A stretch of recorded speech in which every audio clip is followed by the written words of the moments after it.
notified National Cooperative Federation on their investments made in companies up to 31/1/2026. This exemption would be allowed only for dividends further distributed to its member cooperatives. Supporting IT sector as India's growth engine. India is a global leader in software development services, IT-enabled services, knowledge process outsourcing services, and contract R&D services relating to software development. These businesses and their segments are quite interconnected with each other. All these services are proposed to be clubbed under a single category of information technology services with a common safe harbor margin of 15.5% applicable to all. The threshold for availing safe harbor for IT services is being enhanced substantially from 300 crore rupees to 2,000 crore rupees. Safe harbor for IT services shall be approved by an automated rule-driven process without any need for tax officer to examine and accept the application. Once applied by an IT services company, the same safe harbor can be continued for a period of 5 years at a stretch at its choice. For IT services companies who want to conclude advanced pricing agreement, APA, I propose to fast-track unilateral APA process for IT services and endeavor to conclude it within a period of 2 years. The period of 2 years can be extended by a further period of 6 months on taxpayers' request. I propose to extend the facility of modified returns available to the entity entering APA to its associated entities also. Attracting global business and investment. Recognizing the need to enable critical infrastructure and boost investment in data centers, I propose to provide tax holiday till 2047 to any foreign company that provides cloud services to customers globally by using data center services from India. It will, however, need to provide services to Indian customers through an Indian reseller entity. I also propose to provide a safe harbor of 15% on cost in case the company providing data center services from India is a related entity. To harness the efficiency of just-in-time logistics for electronic manufacturing, I propose to provide safe harbor to non-residents for component warehousing in a bonded warehouse at a profit margin of 2% of the invoice value. The resultant tax of about 0.7% will be much lower than in competing jurisdictions. To provide fillip to toll manufacturing in India, I propose to provide exemption from income tax for 5 years to any non-resident who provides capital goods, equipment, or tooling to any toll manufacturer in a bonded zone. To encourage vast pool of global talent to work in India for a longer period of time, I propose to provide exemption to global, non-India sourced income of a non-resident expert for a stay period of 5 years under notified schemes. I propose to provide exemption from minimum alternate tax, the MAT, to all non-residents who pay tax on presumptive basis. Tax administration. I propose to constitute a joint committee of Ministry of Corporate Affairs and Central Board of Direct Taxes for incorporating the requirements of income computation and disclosure standards, the ICDS, in the Indian Accounting Standards IND-AS itself. Separate accounting requirement based on ICDS will be done away with from the tax year 27-28. To support Prime Minister Modi's vision of homegrown accounting and advisory firms to become global leaders, I propose to rationalize the definition of accountant for the purposes of safe harbor rules. Other tax proposals. Change in taxation of buyback was brought in to address the improper use of buyback route by promoters. In the interest of minority shareholders, I propose to tax buyback for all types of shareholders as capital gains. However, to disincentivize misuse of tax arbitrage, promoters will pay an additional buyback tax. This will make effective tax 22% for corporate promoters. For non-corporate promoters, the effective tax will be 30%. TCS rate for sellers of specific goods, namely alcoholic liquor, scrap, and minerals, will be rationalized to 2%, and that on tendu leaves will be reduced from 5% to 2%. I propose to raise the STT on futures to 0.05% from the present 0.02%. STT on options premium and exercise of options are both proposed to be raised to 0.15% from the present rate of 0.1% and 0.125% respectively. We reformed the taxation landscape for corporates in 2019 by providing them a simplified regime with lower tax rate so that they could productively focus on business rather than on claim of deductions and exemptions. To encourage companies to shift to the new regime, set-off of brought forward MAT credit, minimum alternate tax credit, is proposed to be allowed to companies only in the new regime. Set-off using available MAT credit is proposed to be allowed to an extent of 1/4 of the tax liability in the new regime. MAT is proposed to be made final tax, so there will be no further credit accumulation from 1st April 2026. In line with this change, the rate of final tax is being reduced to 14% from the current MAT rate of 15%. The brought forward MAT credit of taxpayers accumulated till 30th March 2026 will continue to be available to them for set-off as above. Indirect taxes. I shall now take up proposals related to indirect taxes. My proposals for customs and central excise aim to further simplify the tariff structure, support domestic manufacturing, promote export competitiveness, and correct inversion in duty. To continue weeding out long continuing customs duty exemptions, I propose to remove certain exemptions on items which are being manufactured in India or where the imports are negligible.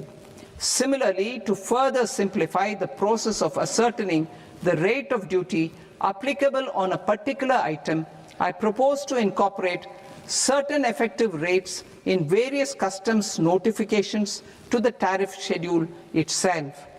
I shall now take up sector-specific proposals. Promotion of exports of marine, leather, and textile products. I propose to increase the limit for duty-free imports of specified inputs used for processing seafoods for export from the current 1% to 3% of FOB value of the previous year's export turnover.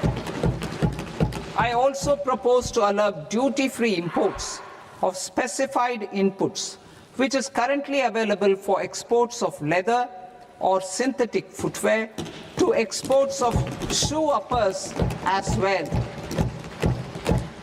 I propose to extend the time period for export of final product from the existing 6 months to 1 year for exporters of leather or textile garments, leather or synthetic footwear, and other leather products. Energy transition and security. I propose to extend the basic customs duty exemption given to capital goods used for manufacturing lithium-ion cells for batteries to those used for manufacturing lithium-ion cells for battery energy storage systems also.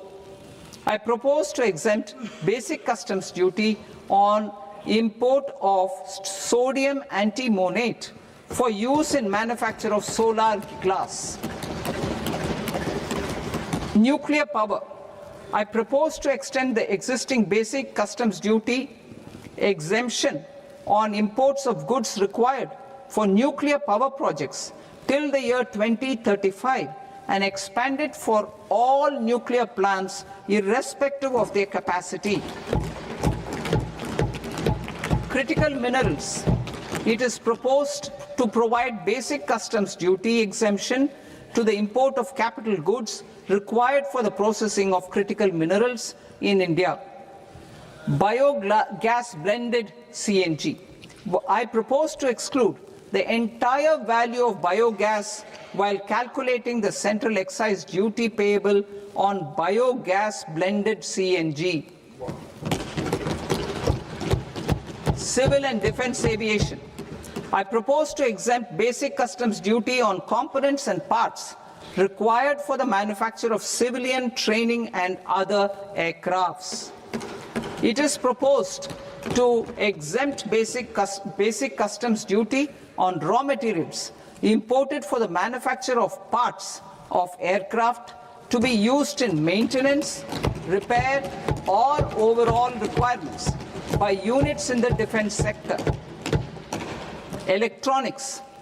To deepen value addition in the consumer electronics sector, I propose to exempt basic customs duty on specified parts used in the manufacture of microwave ovens. Special economic zone. To address the concerns arising about utilization of capacity by manufacturing units in the special economic zones due to global trade disruptions, I propose as a special one-time measure to facilitate sales by eligible manufacturing units in SEZs to the domestic tariff area at concessional rates of duty. The quantity of such sales will be limited to a prescribed proportion of their exports. Necessary regulatory changes will be undertaken to operationalize the measures while ensuring level playing field for the units working in the DTA. Ease of living. To rationalize the customs duty structure for goods imported for personal use, I propose to reduce the tariff rate on all dutiable goods imported for personal use from 20% to 10%. To provide relief to patients, particularly those suffering from cancer, I propose to exempt basic customs duty on 17 drugs or medicines. I propose also to add 7 more rare diseases for the purposes of exempting import duties on personal imports of drugs, medicines, and food for special medical purposes used in their treatment. Customs process. India's role and share in the global trade is poised for a major leap in line with our ambition and journey towards Vikasit Bharat. In this regard, I propose many measures for custom processes to have minimal intervention for smoother and faster movement of goods and greater certainty to the trade. Trust-based systems. I propose to enhance duty deferral period for Tier 2 and Tier 3 authorized economic operators, known as AEOs, from 15 days to 30 days. I propose to provide eligible manufacturer importers the same duty deferral facility. This should encourage them to get themselves accredited as a full-fledged Tier 3 AEO in due course. To provide greater certainty and for better business planning, I propose to extend validity period of advance ruling binding on customs from the present 3 years to 5 years. In the spirit of the whole of government approach,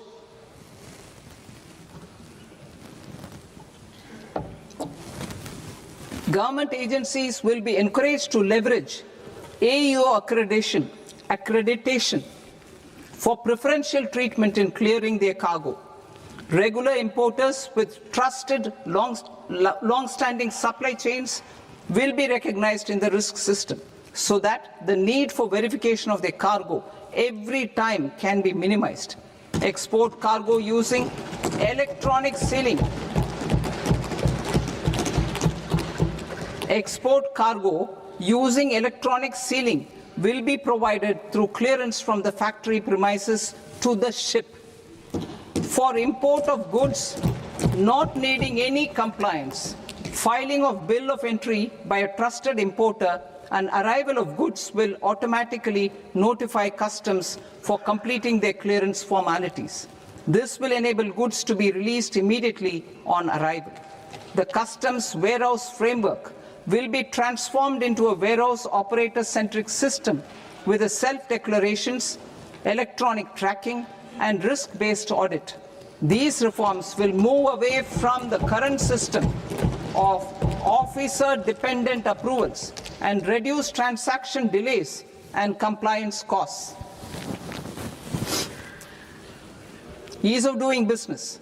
Approvals required for cargo clearance from various government agencies will be seamlessly processed through a single and interconnected digital window by the end of the financial year.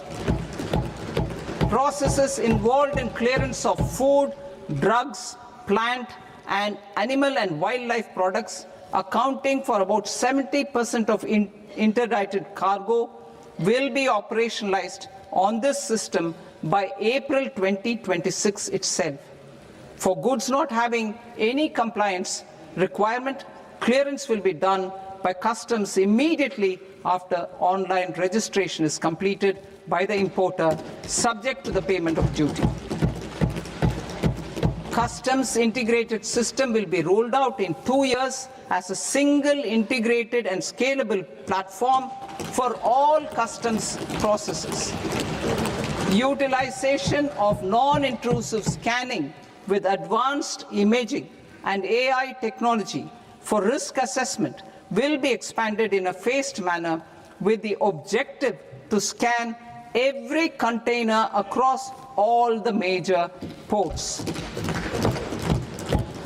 New export opportunities to support Indian fishermen to fully harness the economic value of marine resources beyond our territorial waters. The following measures will be taken. A. Fish catch by an Indian fishing vessel in exclusive economic zone or on the high seas will be made free of duty. Landing of such fish on foreign port will be treated as export of goods. Safeguards will be put in place to prevent misuse during fish catch, transit, or transshipment. To support aspirations of India's small businesses, artisans, and startups to access global markets through e-commerce, I am pleased to announce complete removal of the current value cap of 10 lakh rupees per consignment on courier exports. In addition, handling of rejected and returned consignments will be improved with effective use of technology for identifying such consignments. I propose to revise provisions governing baggage clearance during international travel to address genuine concerns of passengers. The revised rules will enhance duty-free allowances in line with the present-day travel realities and provide clarity in temporary carriage of goods brought in or taken out. There are honest taxpayers who are willing to settle disputes by paying all their dues. but they get deterred due to negative connotation associated with penalty. They will now be able to close cases by paying an additional amount in lieu of penalty. Honorable Speaker, sir, with this, I commend the budget to this august House. Jai Hind.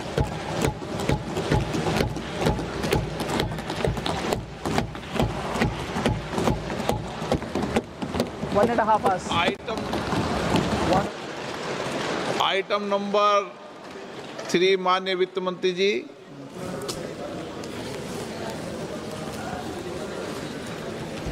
Item number 2, sir. 3. Sir, with your permission, I rise to lay on the table of the following statements under Section 3(1) of the Fiscal Responsibility and Budget Management Act of 2003. Medium-term fiscal policy, fiscal policy strategy statement, and macroeconomic framework statement. Item number 4, माननीय वित्त मंत्री जी। Sir, with your permission, I move for leave to introduce the Finance Bill 2026. प्रश्न ये कि विधेयक को पुनर्स्थापित करने की अनुमति प्रदान की जाए। जो सदस्य इस पक्ष में हाँ गए, जो सदस्य विरोध में ना गए, मेरे विचार में निर्णय हाँ वालों के पक्ष में हाँ वालों के पक्ष में अनुमति प्रदान की जाती है। माननीय मंत्री जी, अब विधेयक पुनर्स्थापित करें। Sir, I introduce the bill. माननीय सदस्यगण, आपको सूचित किया जाता है कि माननीय वित्त मंत्री जी के बजट भाषण की कॉपी पब्लिकेशन काउंटर पर ली जाती है। बजट भाषण और बजट से संबंधित दस्तावेज आपके मोबाइल फोन और मेंबर पोर्टल्स पर ही उपलब्ध है।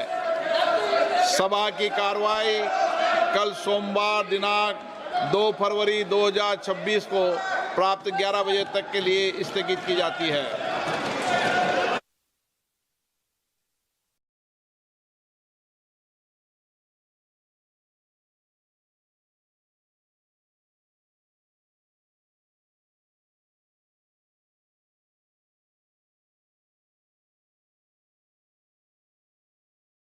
Her Excellency Ms. Ursula von der Leyen, President of the European Commission, Shri Narendra Modi, Prime Minister of the Republic of Bharat, Honorable Ministers, distinguished guests, ladies and gentlemen, good afternoon.